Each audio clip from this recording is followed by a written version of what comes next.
So for us, we have to convince people through a PDF that like, hey, this $50,000 you're spending is on a tangible product. So they have to like us a lot. So our whole process is that, and then it's also a thing where we know what solar is going to do for them. Think about it this way. You have to get them to say out loud what's going to happen to their life if they don't get solar, meaning if they keep doing what they're doing. So it's one of those, it's a dreams versus fear thing. The dream is we save money and we stop paying a $600 summer bill, and then we go to only, $225 until this thing is paid off and we've added 40 grand to the equity. That's the dream. Well, what's the nightmare? Because I'm going to talk about the nightmare throughout my presentation as well. The nightmare is we're at $600 is our highest bill of last year. And based on the chart that Jesse just showed me, the 600 is going to turn into 800 in 2 years and 1,200 and so that whole thing. So we're using the whole presentation to not be like, hey, here's the inverter. This is monocrystalline. We're talking about like, so at this point when your kids are in college, like they get to save X and you get to have this and that, so on and so forth. So the whole thing is like customizable. So there's never really a straight to the point thing with us. It's all about the discovery that we did and then talking to them on a feature versus benefits thing.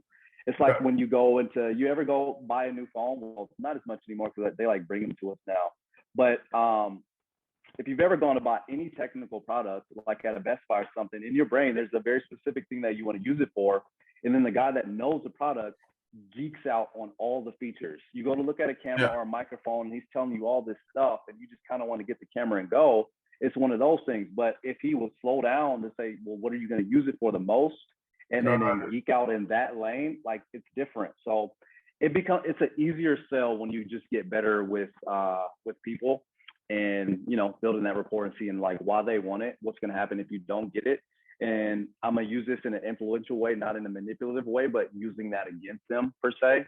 And I say it that way because I think people get sometimes confused. There's a fine line in sales training where people start to, I guess, learn manipulation. And that's not what we're talking about here. The second that a customer fills out one of your lead forms and they say, I want to get help, I have a problem, and you have a solution. And you and I know that our solution could improve their lives and improve their family's equity and home and all that other stuff. Then I feel like I have an obligation to do everything in my power to show them that the water's not that deep and take them across the finish line. So, but yeah, if that answers the question, man, it's never quick. Never let people rush you. If they try to rush you, chances are they're not going to buy. And if they do buy, they're going to shake you down on price so much that it's not worth it.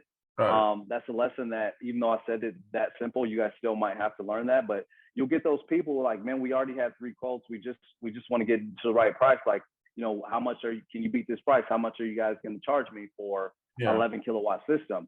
And then we hear that as salespeople, and like, yeah, like this is perfect. The customer's ready to go. They got good credit. They just need a lower price. When we tell them thinking they want to move ahead, we tell them that. And then they're like, well, I was actually expecting to be here.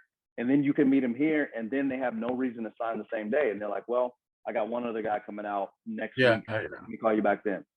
So there's never a point and then people respect you less when they see that they can rush you.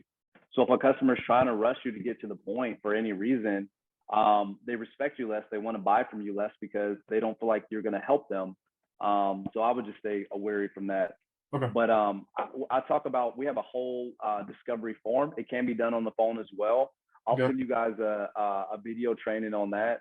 But it's pretty solid. It basically boxes the customer in to tell them about exactly what their objections are going to be, and then what their both dream and nightmare is. So if we get what the objection is going to be, what's the dream, and then what's the nightmare, and then we go into the presentation, it's kind of a game over at that point. Because as long as they like decently like me and I know those things, then there's no reason why they shouldn't buy.